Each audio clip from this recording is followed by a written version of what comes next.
I have a special guest today who is all about finding your voice and expression. Dr. Gina Riley, welcome. And she is a educational psychologist, program director and associate professor at adolescent special education at Hunter College. Gina, welcome. Thank you so much. Nice to see you. Nice to see you. And me and Gina known each other for a while. Yes. She was on one of my other summits during COVID because we knew people needed to hear us during that time. So you were here with me. Thank you for coming back again. Thank you for inviting me. I'm so thrilled to be here. So I am going to, by really thinking about how we return to joy, how we facilitate learning with trust and purpose and presence. And to do that, we are going to talk a lot about intrinsic motivation, or allowing kids and teens the time and space to be uniquely themselves. And that's really important. To have them be themselves, we have to think about what that means. So that might mean letting go of our expectations for our children. That means clearly seeing them, really seeing them, and recognizing their strengths and their talents. That means giving them the freedom to be themselves and loving and accepting them unconditionally. And that is harder than it looks. So I'm so excited. I see these comments from the chat saying, oh, I love intrinsic motivation. And we are going to talk about it. And I'm so excited because it's really the secret to learning. And so when we talk about intrinsic motivation today, we're going to focus on, number one, what that looks like for your children, what that looks like for your family, what that looks like if you're a teacher for your students, and really what would that feel like in its purest sense. So that's our goal for today. I'm an educational psychologist, a program director, and associate professor. I also talk a lot about homeschooling, unschooling, and self-directed learning models. That's what I write. That's what I research. My research focus has always been intrinsic motivation, self-determination, cognitive evaluation theory, which we'll talk about, decision-making, and other forms of teaching and learning. And I'm the author of 3 books that I am always excited to share with you. So in terms of framing for today, we are going to talk about different self-directed learning models. We'll talk about the definition of intrinsic motivation, which really comes from Edward Deci and Richard Ryan's self-determination theory. And then we're going to talk about a sub-theory of self-determination theory called cognitive evaluation theory. And it just outlines the environmental tenets that support in facilitating intrinsic motivation in others and oneself. These are fancy words and fancy theories, and we will break them down together today. So I'm always asked, why intrinsic motivation? And really it's because from the very beginning, intrinsic motivation fascinated me. The fact that children and teens can learn on their own with no adult coercion through their own motivations is just amazing. And the fact that we can really learn on our own and expand our joy and our purpose is just amazing. So I have been researching intrinsic motivation and self-directed learning since 1998, and I know a little bit about it. And so we're going to talk about what intrinsic motivation really is. So when we talk about intrinsic motivation, it's really the joy, the curiosity, the learning, the passion that we all have naturally about specific topics. You are all here because you are interested in what Kohila has to say, what the people in the summit have to say, returning to the roots of who we are and where we are. And so your intrinsic motivation brought you here. There are also ways to support and facilitate intrinsic motivation in others. And so that's why we're going to talk about competence, autonomy, and relatedness. environmental ways that we can support intrinsic motivation, not only in ourselves, but also in those around us. I think the secret to intrinsic motivation is you can't force it because that would be extrinsic. So you really have to facilitate it. And facilitation and that thought of facilitation is so important. Facilitation is different from teaching. When we're teaching someone, it's more direct instruction based. It's more one up, one down. When we're facilitating, that one up, one down evens out. It becomes equal. And so that's a different form of learning. So intrinsic motivation really does create a different environment for learning. Instead of learning because they have to, kids learn because they want to.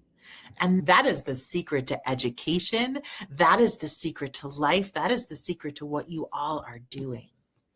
So when we talk about intrinsic motivation, again, I want to give proper credit to the founders of these theories, of self-determination theory, of cognitive evaluation theory. It was really Edward Deci and Richard Ryan of the University of Rochester in 1985 that really talked about self-determination theory and defined intrinsic motivation for us, that natural human propensity to assimilate, to integrate knowledge.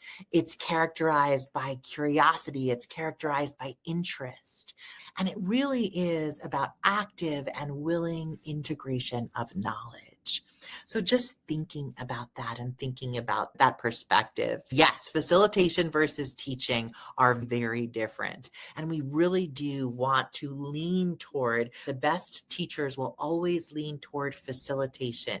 They're not the givers of information. They're the assimilators. And really it's the student who's at the center of that. When we talk about facilitation of intrinsic motivation, the first thing we want to think about is competence and what that means. So competence and a sense of competence comes from success experiences with an activity, positive feelings about an activity, and that fosters feelings of intrinsic motivation. So when students love something, when they feel strong in something, when you scaffold different things to allow students to feel a sense of mastery about something, that's where students really learn to gain competence. We see this very easily and very naturally in young children when they create the puzzle and they get all the pieces, or when they're playing with a Rubik's Cube and they get it, or when they are building something and they build it tall. You can see that joy.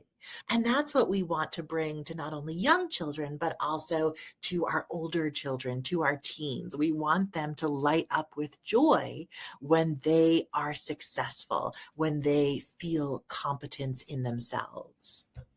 A lot of times we talk about video games and thinking about video games and learning, but I will tell you, kids feel really good when they level up in a video game. That means they've been through optimal challenge, they've leveled up, and that really helps for feelings of success. So I want you to think about the different ways that you can integrate competence and that you can facilitate competence in your teaching, in your parenting, and in your life. So it is all about a focus on talents and interests and strengths. And more time exploring these interests equals greater competency in these areas. We see kids in schools, but also in their after school activities. When they love something, they do it, they practice it, they know they're good at it. And we want to bring this same thing to learning. And there's a lot of students in schools today that are not having these success experiences, but we can bring them in. We can create an environment where competence is key and to bring them in and have those successful experiences. I'm a teacher educator. I teach teachers in New York City. And one of the things I always talk to them about is really identifying and seeing their students' strengths and competences, as well as their competence in themselves. Yes, more joy and more competence. The second part of the way to facilitate intrinsic motivation is to really provide a sense of autonomy in individuals. And in order for intrinsic motivation to flourish, says Deci and Ryan, a sense of competence must also be accompanied by a sense of autonomy. So this is when individuals and students are given a sense of choice, an acknowledgement of feelings, or an opportunity for self-direction. All of these things boost up students' autonomy. Listen, if I could do this myself once, I could do it myself again and again. And so this looks like time to pursue interests, freedom, independence, the best ever Saturday. Every single student needs to feel like they have autonomy over their time, that they have choice in what they do. If you are a teacher and you're thinking of ways to bring this into the classroom, it's about maybe like starting small, giving a student a worksheet of 15 problems and having them choose 5, or giving them choice of what tool they want to use to solve the problem. Do you want to solve it with a calculator? Do you want to solve it without a calculator? Do you want to solve it in all sorts of ways? So if you're not used to this, if you're not used to bringing autonomy into learning, you want to think about the small ways that you can do it. Choice text, choice books, how students use their time, choice problems, things like that. So yes, so many students benefit from having autonomy. They need more opportunities for it. And I will say there are times in school where they can have freedom and choice. And so we do really want to give them that choice, as many choices as they can possibly have. Because think about it, these people grow into adults that have all the choices and decisions in the world. And so the way that we really educate kids on how to make decisions and how to make choices is to give them that sort of autonomy throughout their childhood, and not just when they turn 18 or when they turn 21. I love, love, love these comments. Yes, choice is huge. And yes, if you are the teacher that incorporates opportunities for autonomy, oh, I celebrate you. That's incredible, incredible. And yes, it also respects inclusion for all learning styles. I'm a huge believer in universal design for learning, which also talks about autonomy and choice. I love that, Marie Claude, as a special educator. That's really important to me. So when we think about kids, we know that kids that delve deeper in subject matter that interest them, that have control over their time and their time learning, are the kids that really do and are able to bring the real world to them. They participate in the real world. They learn all sorts of real life skills. They can converse with people of all ages. These are the types of kids we want to bring into this world. I will also say, as parents and teachers, one of the best ways that you can provide a sense of autonomy for students is to provide what's termed autonomy support. Again, this is Edward Deci, Richard Ryan. Autonomy support is so important. It is supporting people's freedom of choice, supporting individual decisions, using controlling language, and unconditionally accepting one's intrinsic motivations. Yeah, I love it's so true. When you give kids choices in the little things, they will accept choices more easy when they get older and in the bigger things. Beautiful, beautiful comment. Oh, I love, yes, special education is my whole heart, and I really do love to see kids flourish. The last part of this is really relatedness and thinking about our relationship with our children, our relationship with ourselves. And this relatedness is not just for infants, toddlers, and children, it's really for life. And then there is this relationship, and I want to talk about this just for 30 seconds, about the link from relatedness to cultural transmission. Cultural transmission is such an important part of what we do. It's sharing knowledge from one generation to another. This knowledge is born of attachment, it's intrinsically motivated, it's imparted through various forms of intelligence, and it's so important to what we're talking about today. Lastly, I just want to talk about the way intrinsically motivated self-directed learning is the way to live in a positive and healthy way. I love the quote by Neil that says, "My own criterion of success is the ability to work joyfully and live positively."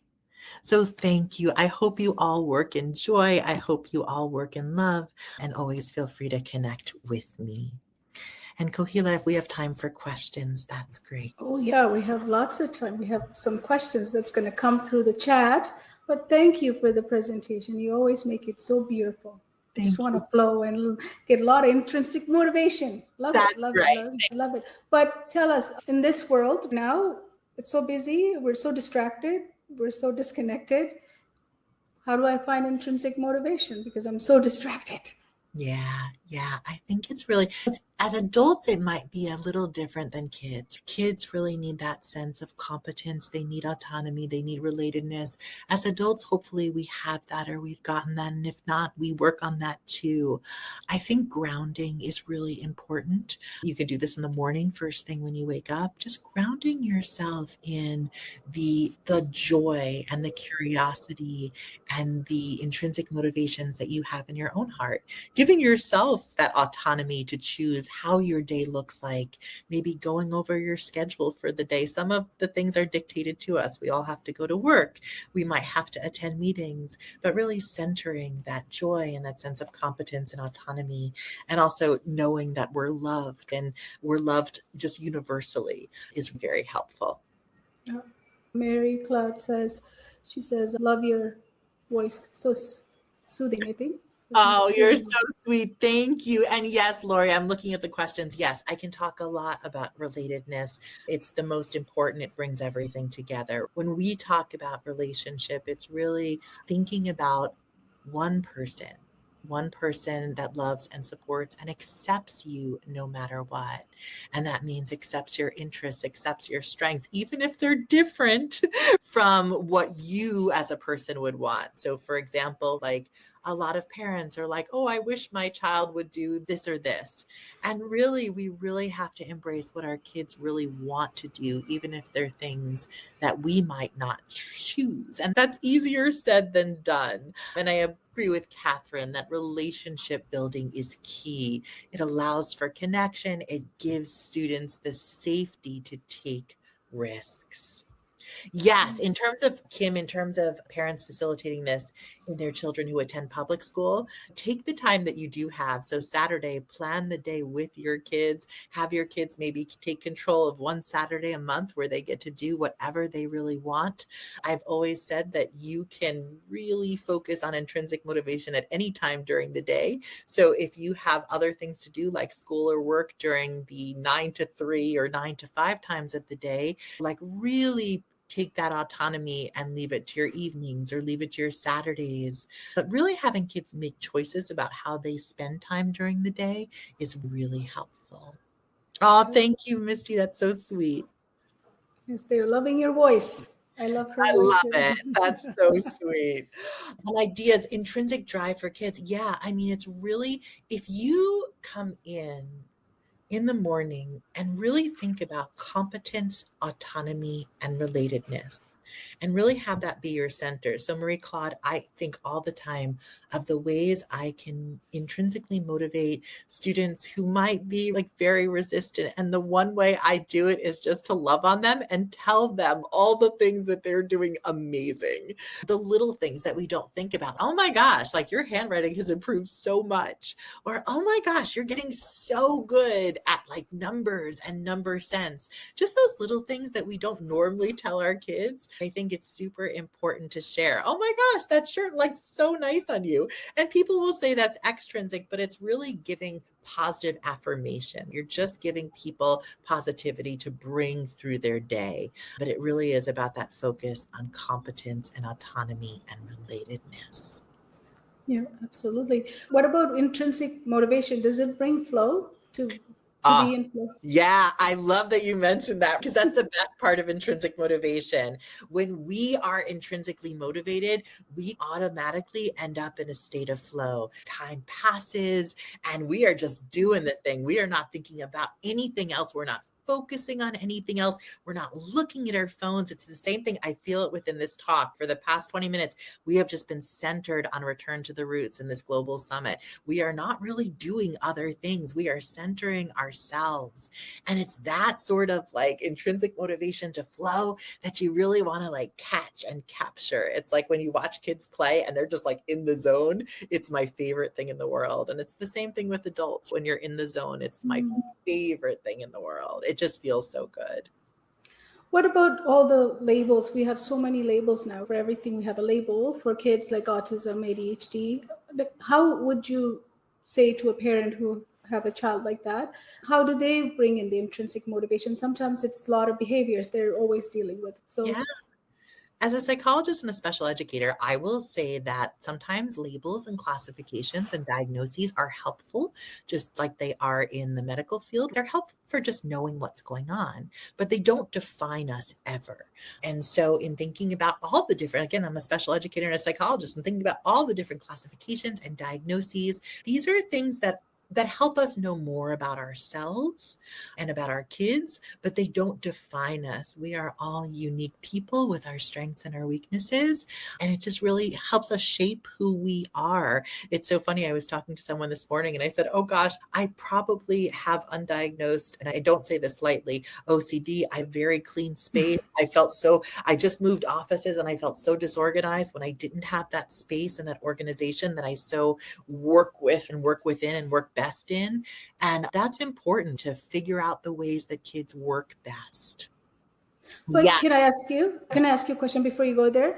Is sure. it true, like, we all can have some, because it's like a spectrum. Like, I can call myself OCD because I get upset sometimes when things are not like I can get frustrated. And Yeah. other times I could be fixated on things and I want to just do that and nothing but that. And so we all have a little bit of ADHD, some like showing up. So it's just that when it doesn't allow me to do what I need to do and keeps me hostage is when it becomes a real problem. So we can say that safely. I experienced those things because one time I said to someone and they were not happy with me. They're like, you don't understand what I live with. But I said, I do, though. I'm very compassionate with people. I've worked with many people like that too. But is it true, though? We are like, I think we have to be careful. I think you notice I'll say I probably have undiagnosed because I don't have the experience of having a diagnosis of ADHD. I probably have other things. I definitely have a diagnosis of all anxiety or something else, but I haven't experienced having ADHD that's more severe on the spectrum. But again, you'll notice I'm careful with my wording and that I'll say I probably have some undiagnosed OCD because I love order. I definitely am a neurodiverse individual. I can claim that for myself. But yeah, I think we have to be careful with language and ultra sensitive, but I also think we can say what we think we are safely. I yeah. think that's And if really, it's a spectrum, then the yeah, only thing you have to do is when you learn strategies and tips and techniques that works for you, then you can move on that spectrum to that's closer to where you can function, because the yeah. function is what gets lost. Yeah, I'm looking at Marie Claude and I love her. It might very much negatively impact someone's life. And so we want to be super empathetic and sensitive to that as well and thinking about that. So, yes, language is really important. Correct language is really important. And yes, classifications can help for sure. And I'm looking at the comment as long as they don't box and limit your view of the child. I love that. Yeah, and Oh, Allison, I think, did you have a question, Allison? Yeah, yes, no. Allison, such a great question. Thank you, Allison. Yes, so I always tell my teachers, my new teachers are really concerned about this. They're concerned about they're bound by strict curriculum of requirements. And I think that when you are bound by strict curriculum requirements, there is always space in the day where you can bring in some of this. So you might have to follow an exact lesson plan, but there's always spaces in the day. If you intentionally think competence, autonomy, relatedness, think about in your lesson plan where you can bring in competence building activities. Think about where you can bring in a little bit of choice. No one's ever going to say they have to answer 15 questions. If they answer 10, that's great. Here's the worksheet with 15, answer 10. So you just bring in these things very little at a time until you feel really comfortable with them and then they come naturally. Yes, that's a retraining our mind. Like, we just the curriculum basis, but the curriculum can deliver way faster when you have someone who's intrinsically motivated. Yeah. to Yeah. hungry to learn. It's so much easier. But I can't let you go until we talk about unschooling, because there's so much now about travel the world and school your kid, micro school, all these alternative schools since COVID. But you were almost the first person in unschooling your son, like those days. So can you share your experience? Sure. I unschooled my son, which is homeschooling without a curriculum. His first day of school was his first day of college. I write about it a ton. So if you get my book, Unschooling, Exploring Learning Beyond the Classroom, or listen to a podcast or Kohila Summit, I've talked about it before. It was an incredible experience for my child. There's so many educational choices, and I support all of them and love all of them. Again, I'm a teacher of public school teachers. I direct a program that trains public school teachers, and I love my public school teachers. And I also have both personal and research experience in unschooling. So I think unschooling has been such a gift to me and my family, and my son in particular. He's a grown adult. He's an editor at a major publishing company now, and he also runs his own music education business. He's 30 years old. My gosh, he's like a full grown adult. But I think the gift there was really like, he knows intrinsic motivation deeply. He knows what flow feels like deeply. His passions and his love of life is so evident in what he does every day. And I think that's just what happens when you focus on intrinsic motivation. And yes, unschooling is an example of an educational environment where intrinsic motivation is centered, which is so important. And again, we can do that in any school. We can do that anywhere. It might just look differently. But it's very scary though. You take your child out and you let them do nothing. It's brave. It's brave. It's brave. And what you're doing is you're not letting them do nothing. They are really taking autonomy and freedom, and they are providing, most unschoolers are not sitting at home. They are providing a schedule for themselves that works for them. So I think we have to transform, just like there are stereotypes about, we've talked about stigma in terms of classification and diagnosis. There's also a stereotype and stigma that this is what homeschooling looks like, or this is what unschooling looks like, or this is what public schooling looks like, or this is what private or charter schooling looks like. And I will say, we just have to be super careful about the way we define things so that they don't become stigmas for others. Because it's very scary for parents to just even use the word unschooling, because then people judge you. Talk like, how was it for you when that was new to the world when you were doing it? Yeah. I've written about the criticisms we had gotten while unschooling. And I think that post-COVID, we're super lucky. Homeschooling and unschooling is definitely more accepted. But yes, trying unschooling after a typical school day is tiring. But you can do it. Do it for an hour. See how it feels to unschool for an hour. See how it feels to unschool for an afternoon. It is different. So yes, I think you get criticism for anytime you choose something that is different from the majority. There are some criticisms, and so you just have to really take them. You listen, you see what you get out of it, and you just do what works for yourself and your family. I think that's the most important thing, that all of you are working from a place of authenticity in your parenting, in your education, in what you do every day. I think, Kohila, you model that so well, that authenticity, in being that authentic person and really knowing yourself and what you love and how to spread that around. Thank you. Thank you. Lori has something to say. I'm trying to help my son find his motivation. Yes, yeah. I addressed it's hard after a typical school day, and I think it's just like an hour or an afternoon. Yeah. I think that's where facilitation comes in. Facilitation is really freeing to kids who maybe don't want to like respond to a teacher or one that's direct instruction or guiding them. I was probably that kind of kid, which is probably why I was a challenging kid. If someone told me what to do, I was less willing to do it. But if someone did something with me, I was probably more willing to do it. And so thinking about that, but I totally get that, Mary Claude. Oh, thank you, Lori. I appreciate it so much. Yeah, I think that Unschooling, Exploring Learning Beyond the Classroom is a more academic book, whereas the Homeschooling Starter Guide is more accessible and really great for beginner homeschoolers. And then The Joy of Self-Directed Learning is a really good book thinking about different learning models. I also have another book coming out any second now about ungrading and Nice. thinking about ways it can be used within the classroom. So ungrading means no more checking for performance. Like I don't have to get A's. I don't have to get A's. No, yeah. So checking for performance in a different way, not so much focusing on the A or a scale, but a more qualitative check on feedback and reflection. Love it. Love it. It's so hard with the grades because you don't get to show all your other abilities. Exactly. When is it coming out? We are finalizing our copy with the editor. And once we finalize it, I expect it to come out within a week or two. So exciting about ungrading. Yeah, I'm so excited about it.